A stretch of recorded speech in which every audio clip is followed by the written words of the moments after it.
Há 32 anos, no dia 8 de junho de 1985, um caso envolvendo um jovem desaparecido viria a sensibilizar todo o Brasil. O escoteiro Marco Aurélio sumiu quando tinha apenas 15 anos. E as causas que levaram a esse desaparecimento ainda são um total mistério. Como é que o seu filho, o Marco Aurélio, que era escoteiro, tinha 15 anos e desapareceu? Surgiu a ideia, o escotismo é um desafio de vida sempre. E aí surgiu a ideia de se fazer uma jornada, eu não gosto de dizer escalada, ao Pico dos Marins, que era o mais alto do estado de São Paulo, com 2.219 metros de altitude. Porque lá vão crianças de 8, 10 anos, pequenos assim, desde que acompanhados por um guia. E nós decidimos, nesta casa, aqui, que faríamos esta jornada ao Pico dos Marins.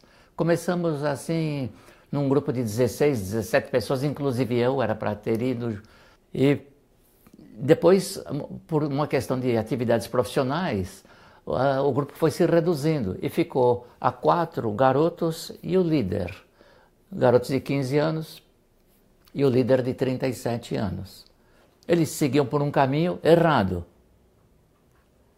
Voltou à base e seguiu aí o caminho certo. A gente chegou aqui no início da trilha do Pico dos Marins. Foi aqui, nessa região, onde a Kombi que trazia os escoteiros estacionou e eles acamparam nesse local aqui na noite anterior, onde eles começariam no próximo dia a fazer a trilha.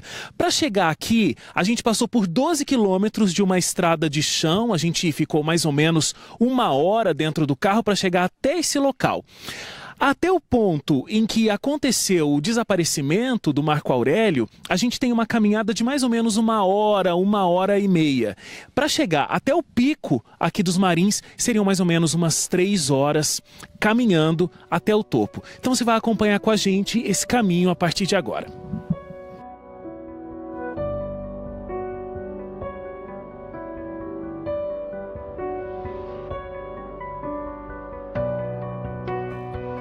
O Rodrigo Nunes foi guia dessa área durante muitos anos, ele é jornalista, autor de um livro que trata sobre esse assunto, Operação Marins, e está guiando a nossa equipe aqui nessa caminhada. Rodrigo, o caminho há 32 anos não era dessa forma, né? Ele era muito mais fechado. Sim, nós estamos fazendo o mesmo caminho que eles fizeram. Era um caminho muito mais fechado e a partir do momento que essa região começou a ser frequentada por turistas, né, muito fluxo de pessoas passando por aqui, a trilha foi se abrindo e hoje está mais aberta e não fechou mais, a vegetação não ficou mais densa. Isso foi acontecendo gradativamente? Gradativamente, aos poucos, conforme o turismo aqui ecológico foi acontecendo.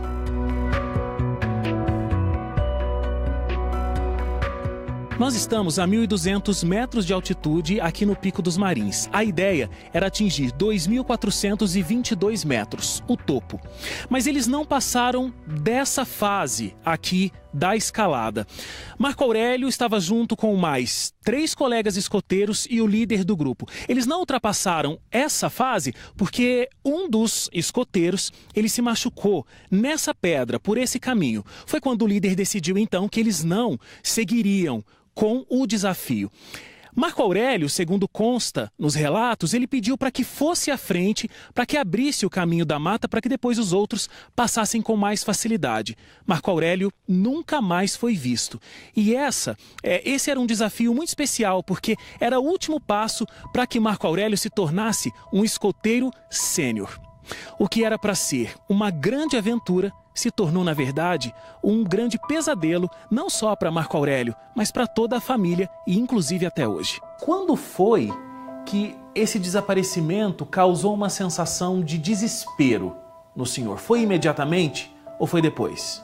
Depois de 3 dias, mais ou menos, lá para terça-feira à tarde, quando o delegado me chamou, pediu que eu fosse à delegacia, ele falou: seu Ivo, eu vou ser franco para o senhor. Nós vamos procurar seu filho morto, porque 3 dias. E aí, como é ouvir de uma autoridade dizendo: a partir de agora nós vamos procurar o seu filho morto e não mais vivo? É um choque.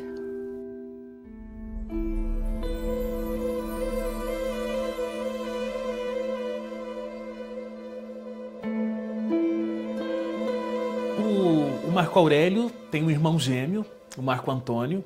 Inclusive, na maioria das entrevistas que o senhor dá, ele está junto, porque o senhor acha importante que as pessoas vejam o Marco Antônio, porque o Marco Aurélio pode hoje estar muito parecido com o Marco Antônio. Eles são univitelinos, então, tanto que eles brincavam na escola com as professoras, um ia na classe, trocava de classe e tal, e as professoras não percebiam. Eles são exatamente iguais, tanto que hoje, quando eu pego as fotos antigas deles, algumas fotos eu não consigo saber quem é um, quem é outro, de tão parecidos que eles são. E como é, até hoje, olhar para o Marco Antônio e saber que existe alguém idêntico a ele, um filho que deixou o seio familiar e hoje não está mais com vocês? Porque o Marco Antônio é um eterno lembrete do Marco Aurélio, né?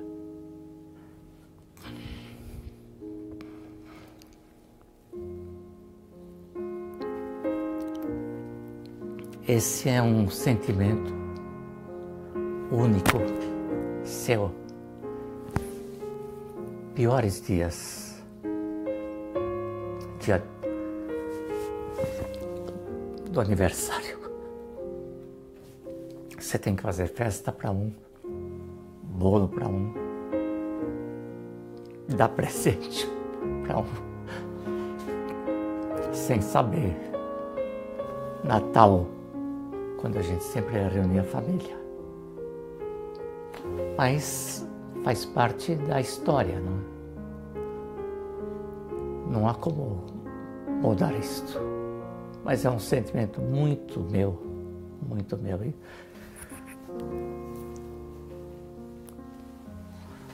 Mas a gente supera. Diversos jornais do Brasil tiveram suas manchetes tomadas pelo misterioso sumiço do jovem Marco Aurélio. A comoção pelo caso foi nacional e acabou reunindo pessoas em todos os cantos do país para tentar encontrar o escoteiro desaparecido. Eu disse que o caso do desaparecimento do Marco Aurélio é um dos mais misteriosos do mundo e também é uma das maiores buscas de desaparecimento de uma criança que já aconteceu no Brasil, né? Para você ter uma ideia, Michel Temer, na época, era secretário da Segurança em São Paulo. Eu, através de um amigo da Jovem Pan, aqui de São Paulo, fui lá falar com o Michel Temer. Ele falou: Ivo, a delegacia de desaparecidos não tem recursos, não tem nenhuma viatura. E o Michel ainda ele falou: olha, você fica com o telefone da minha casa. Eu tenho o telefone da casa do Michel Temer, na época. Então, e padres, freiras, psicólogos, espeleólogos, alpinistas, tivemos 3 equipes de alpinistas, o COI, Comando de Operações Especiais do Exército, mandou 3 equipes lá. Uma foi, voltou, a segunda foi. Sabe quando desaparece alguém na mata? Eles vão lá e acham. A primeira equipe não achou, a segunda foi, e depois de uma semana eles tinha que trocar, porque a equipe fica cansada. A segunda equipe se recusou a voltar. Foi a terceira, ficaram 2 equipes do COI procurando. E nada. O senhor acha que as autoridades elas estão preparadas para esse tipo de busca?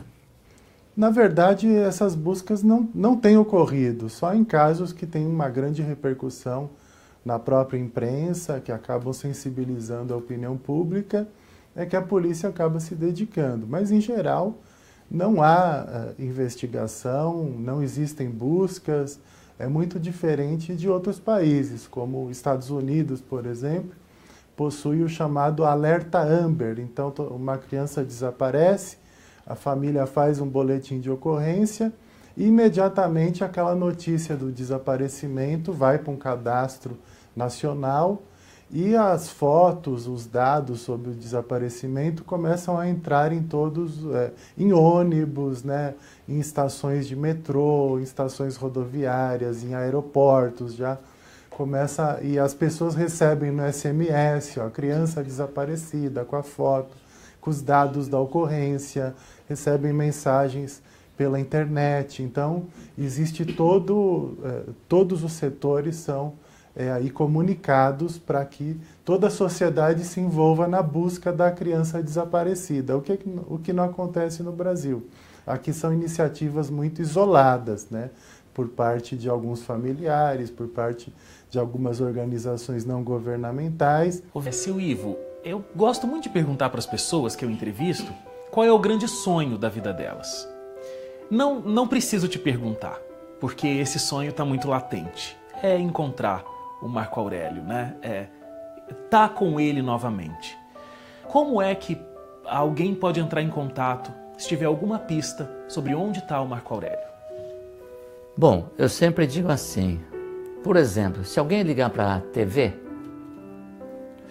e perguntar, escuta, como é que eu faço para entrar em contato com o seu Ivo? Podem dar meu telefone e meu endereço. A minha esperança hoje é justamente os amigos da imprensa, a divulgação. Sem isso, eu não poderia fazer nada. Viu na reportagem que o Ivo sempre está disposto a receber qualquer pista sobre o seu filho. Então você pode ligar para esse telefone que aparece aqui no vídeo.